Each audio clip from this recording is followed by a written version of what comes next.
Opera and Art Posse here, and thank you to Alicia and Layla who have organized this for everybody. It's a great pleasure to introduce Will Berger, who needs no formal introduction, really. Yeah, I do. As I said, he's one of the Met's greatest treasures. Writer, producer, you hear his voice on the radio if you tune into our broadcasts all the time. And just a wealth of knowledge. And if you don't, yes, you should tune in every week. So without further ado, I'm going to let Will take it away. So thank you very much for coming. Thank you. With Porgy and Bess, this production, the people who are in it, the outreach that's been done, just sort of organically as part of what's happening. So I'm really glad you guys are here for this. And from what I remember about this group, it's been a couple of years, but I'm guessing you've done your homework. No, we have not done our homework because you were going to tell everybody everything. In 25 minutes, right? Yes. Okay. Well, I did it for Wagner's Ring. I can do it for Porgy and Bess. Although they're not that dissimilar when you get right down to it. Okay, quick 411 on this. This is the story of a guy named Porgy, supposedly based on a real character, which is very interesting. That becomes part of what we need to talk about. In Charleston, South Carolina, around 1910, a man who lived in this enclave. Come on in. Just walk right. Come on. Let's get going. I'm giving the 411 here. Beautiful sleeves. Love the butterflies. Seriously. Let me take a quick moment here. Y'all look great. Not to editorialize. I'm a journalist, but I guess. Anyway, there was, and well, there still is. Does anybody know Charleston at all? Yeah. I mean, really interesting place with a lot of social history. Not all of it pretty, but it is a very beautiful city. And there is this place called Cabbage Row, which was mansions that were subdivided, and in 1910 was a gated, and there was a gate on the courtyard, so it formed its own sort of isolated community of African American, mostly workers nearby, the docks there.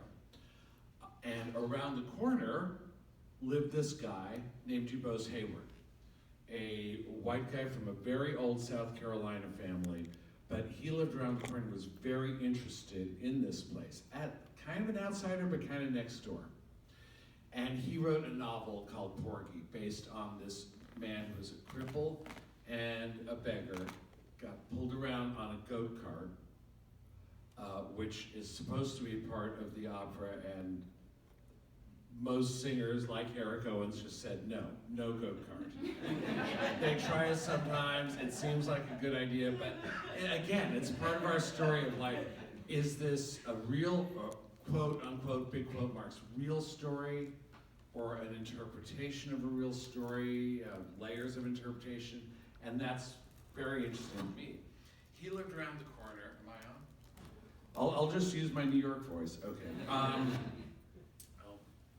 And wait till you do Riverdance next month. You'll have lots of trouble. Okay, so, and he wrote this novel, which is very interesting and which you should read. Hey, sure, okay.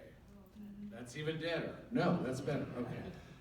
Now, another interesting part of our story is he married this woman. Dubose Hayward married a woman, a Yankee, who had been to Harvard in those days, imagine, and was an author and a playwright, pretty successful, named Dorothy.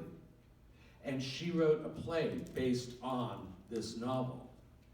And it's one of the many interesting things going on with Porgy and Bess, but one that I don't think gets enough attention, is that the source of this opera was written by a woman, and that is not often the case at the Opera House, especially 100 years ago or more.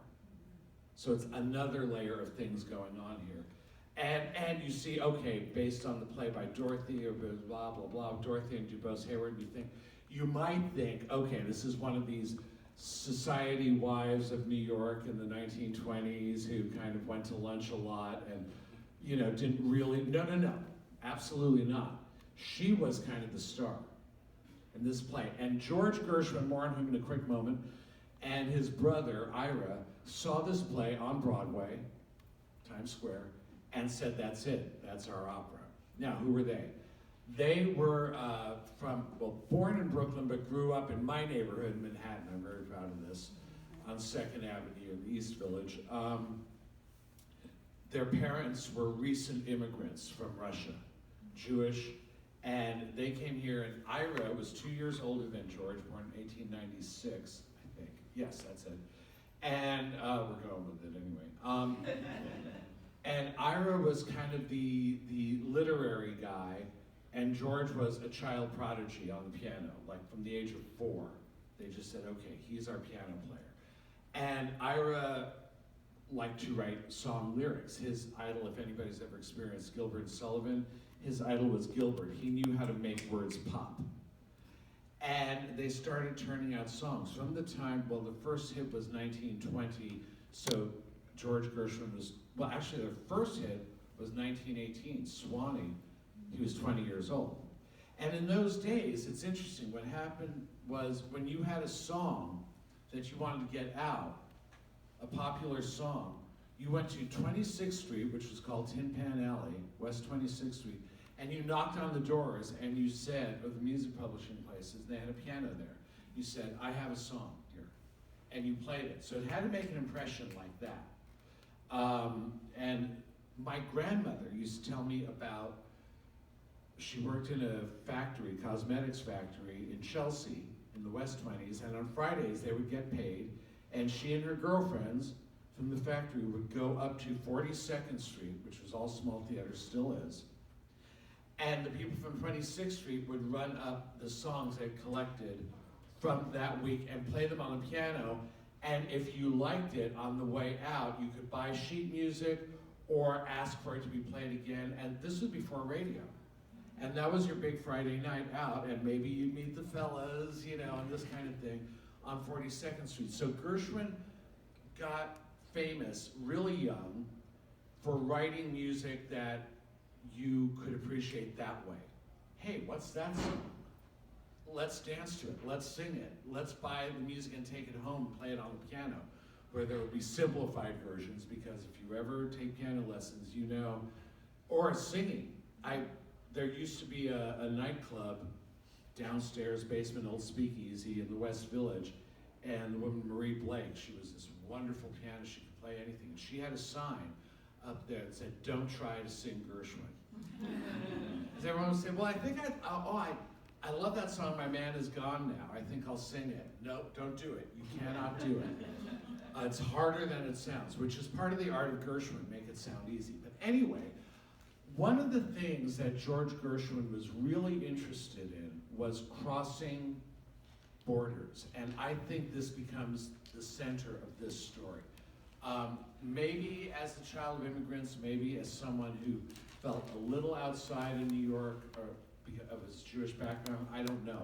But he wanted to, it wasn't enough to be a pop singer, a pop composer. He wanted to be a jazz composer, which was not quite the same as pop, and there was some question about, can white people write jazz? Should white people write? That's a hard set. You get where that's going. Welcome to my radio life. And not only stopping there, but classical. He did not like the idea that here's popular and here's classical, let alone that here's jazz. He just wanted good music. So famously, in 1924, so what is he, 26? Get out of here. He commissions a concert hall on 57th Street and says, we're going to do something that is jazz and classical and popular, and they didn't even know what to call it, so he called it a Rhapsody in Blue. And he hired the orchestra and gave them their parts before he finished writing it. And in fact, just for fun, this has nothing to do with anything, but it's too good. He was late, as always, he was always late. And he was on the train back from Boston, he still didn't have the big theme. So he told the conductor, wait till I play it on the piano and then have the orchestra repeat it. and he needed the big theme for this 20-minute concert piece.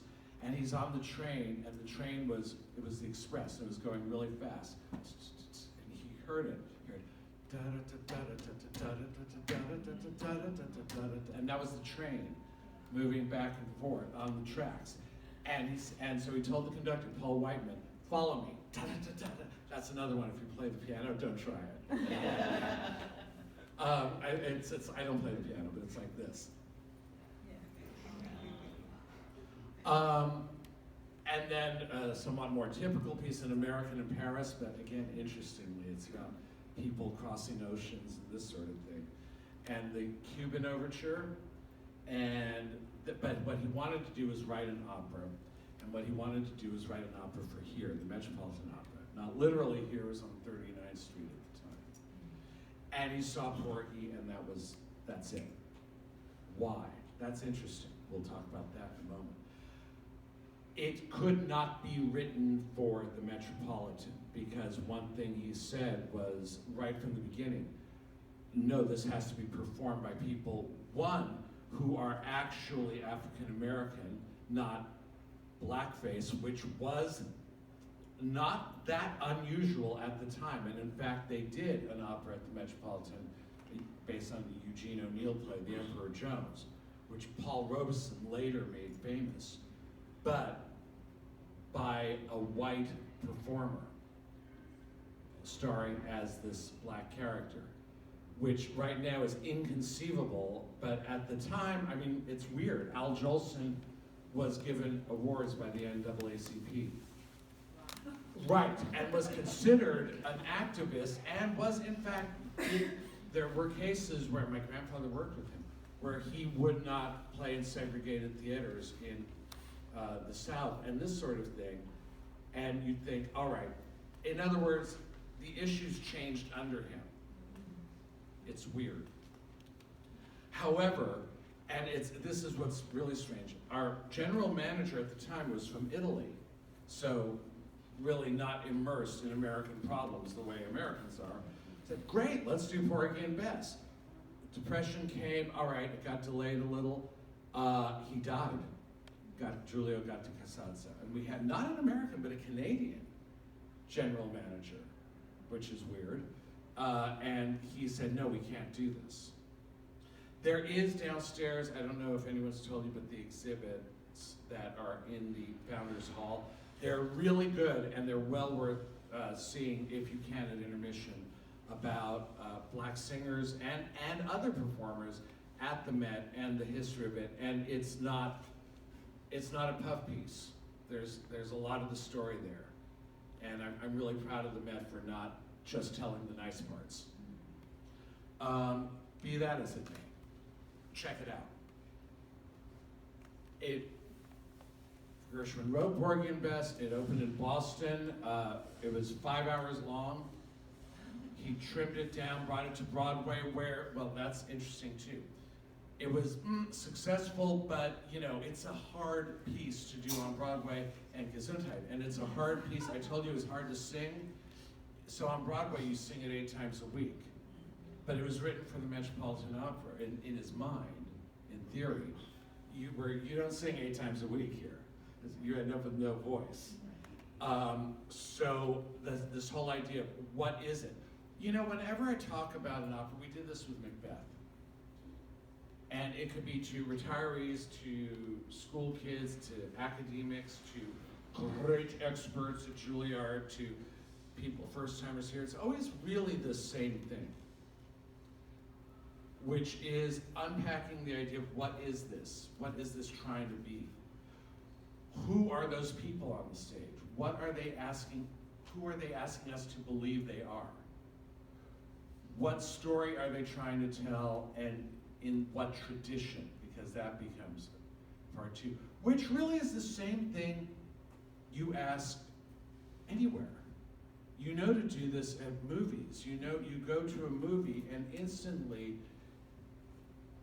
from the first music and credits and colors that you see, you know what they're asking you, what kind of a trip they're asking you to take. You could have like a cool pop song and a sunset, and you know Sandra Bullock is going to have a romantic comedy. Or you have, right away, it's right at the beginning, a long time ago in a galaxy far, far away, big music, John Williams. Then you have a different kind of story where there are different possibilities, where things that don't happen in real life can happen, and so on and so forth. And at the opera, we do that with music cues. And other things, but mostly music cues. So, but the first thing you ask is, what is this and what's it trying to be? And chances are, if, say, you like, you know, you hear this all the time, well, I like Puccini, but I don't like Wagner, or I like modern stuff, but like crazy stuff, but I don't, I like old stuff, but I don't like pots and pans, whatever it is. Chances are it's because there's some problem with asking that question. What is this supposed to be? So that becomes a big part of our story and why we need a little background on Porgy and Bess. Broadway, 142 performances, which in 1935 was not that bad, but not the howling success he would have liked it to be. As it turned out, one of the great tragedies in American art, one of many, he died shortly after, really young, in his 30s, George Gershwin, a true national treasure. His brother Ira, who wrote many of the lyrics, but not all, including not some of the most famous ones. Let's see if I can get to that. Wow, time flies when you're talking about Gershwin.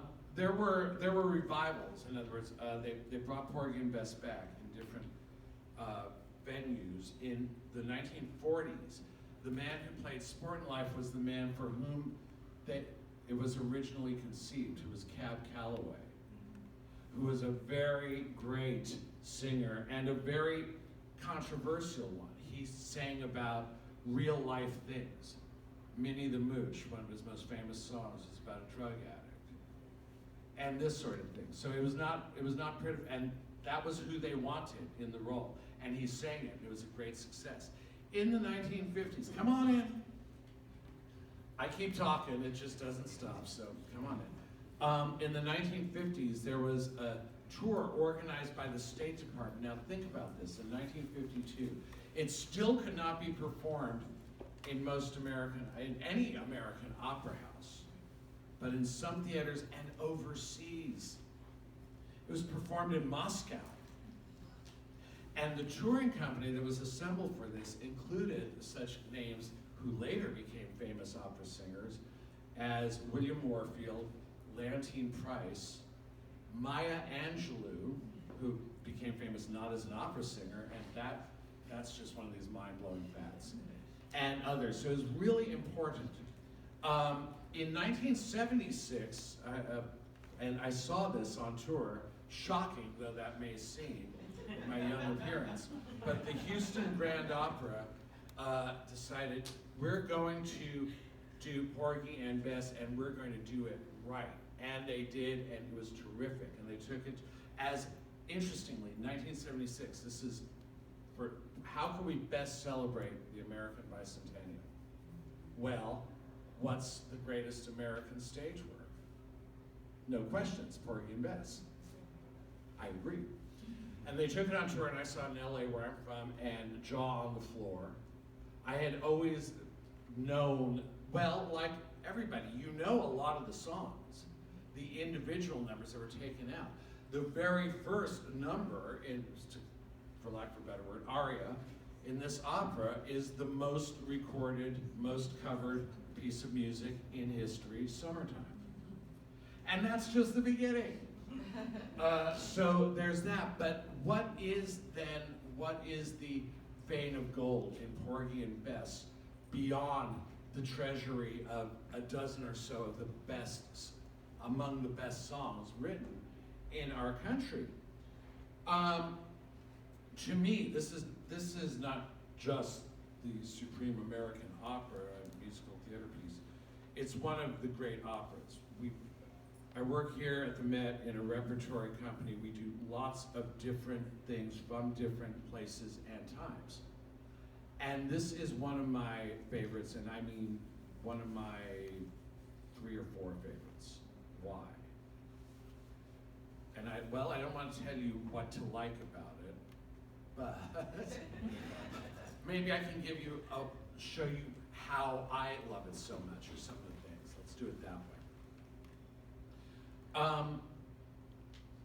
For the same reason any opera is great, because it does those things that are best done in opera, as opposed to in a movie. Or 2001: A Space Odyssey is a movie I really love because the camera works really great. It's, as a movie, it tells a story that only a movie could tell. And you can say the same thing, but Hamlet is a great play because all those words flying out there. One of the things that opera can do is, or that makes an opera great, is when it shows those things that can only be done in opera, which are the non-literal things, which literally, not the words like you would get in Hamlet, which is full of great words. Those things that are not describable in words, which in Christian scripture they say, the Spirit says with sighs, that which is too deep for words, right? And so if I think of sigh as voice, not necessarily voices singing words, but just the sound of a voice. As Renata Scotto, a great diva here in the past, who gives master classes, she always tells people, you have to tell people, especially the guys in the orchestra and the women in the orchestra, I am a better than you because my instrument was made by God. And there's something there. So those things that are too deep for words, like love and hate and communications between people, and another thing that's and therefore communities, how communities change. It's really hard to do in words. Opera can do that, doesn't always, can do that really well. All those things that are unseen. And one of the things I want you to think about or to check out while this opera is unfolding is how much it's about those things that are unseen. You could say they're faith issues, there's superstition, there's a lot of prayer. There's no opera that has prayer more central to the plot than this opera. Not because it's a religious piece, but it's about who are people when they're praying. What do they want and what are their needs? And how does it change them? And how does it change us? Because opera theater is a ritual. Hi there. You can have a seat, but we're almost at the end of this talk. And there is so much of that going on. And I think that becomes the story, the actual story, not the synopsis. I give the synopsis on the radio and they're done. But the story here is not the synopsis. And I love it. And the changes that happen within the people are in the music and the words really well together. And what do I have to say? That also tells us who these people are beyond the superficial thing, which is an issue we need to discuss, of this white guy from around the corner telling you the story of people that he is not. So there is an inherent problem there. But it's interesting, talking to Eric Owens and Angel Blue, I interviewed both of them and I talked about this. I said, what's this like? And they both gave me some interesting insights. A lot of, in the 1930s when this came, there was, not only was there problems, say here, with our general manager at the time, but there were problems with a lot of black activists had a point of view on this, which makes a lot of sense. You know, we never get to see these stories on a stage. So we're going to see one now, and it's got to be about the drug dealer and the pimp and the battered woman? Really? And as it was understood at the time. And people speaking in bad English? Why don't you ever show any of the other accomplishments of African American people? Good question. However, we have this story, and now what Angel was telling me, which is really interesting, this is no longer the only representation. So if we look at the people that they're talking about, they play a different role rather than representing the entire community. They tell a gritty story that actually, in many people's opinion, shows the resilience and strength of this community. That is what this opera's about, and this community, which becomes, it was Cabbage Row in real life, it's Catfish Row in our opera, so again, we're like reality, but not. You know, you don't get reality at the opera. You can get realism, which is different. So what you have, it's a gated community, and the way they've gotten me to see it, which is marginalized, definitely on the outside. And you see that it's part of the story. The white people show up, and they're very different than the people that we recognize as human in the story. The people of Catfish Row. The cop and the not the coroner, the cop and the detective, or I don't even know who. Interestingly, they don't sing. They speak, but their parts are written in pitch. So when you hear them saying, Serena Robbins, you saw who killed Crown, that's actually written in pitch like that. But he's not singing. Okay, that's weird. And also, it's, all right, so you have this marginalized, disadvantaged, oppressed community. Within that, you have two people. You can tell a lot about an opera by the title, Porgy and Bess. And you have two people who are marginalized, disadvantaged, oppressed. She is a battered woman with a drug addiction and problem and a very bad man picker. He's a cripple and a beggar. And there's one point where he says, she says, how do you know that? He says, I know you've been with Crown. She says, how do you know that? And he says, God gives cripples to see what other men don't. And that's when I took everything that Angel and Eric were telling me and I went, boing. So there are insights and special perspectives from separate points of view, whether they're characters or communities. And throughout this, there's so many unsung voices, and you start to realize the people of Catfish Row have information that everybody in America needs.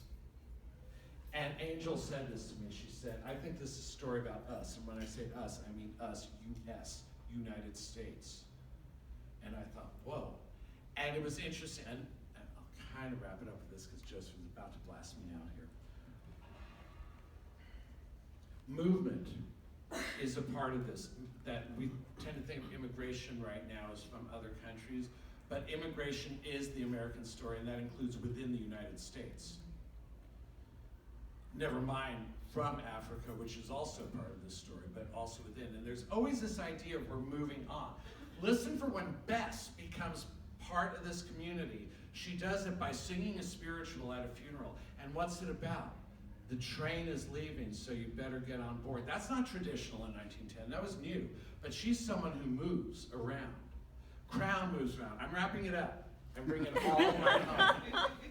Crown moves around. There's this idea of this place, New York, that's this really bad place where they deal drugs and you should come and be a prostitute with me, but it's also the promised land, which I think would have resonated with George Gershwin as a child of immigrants too.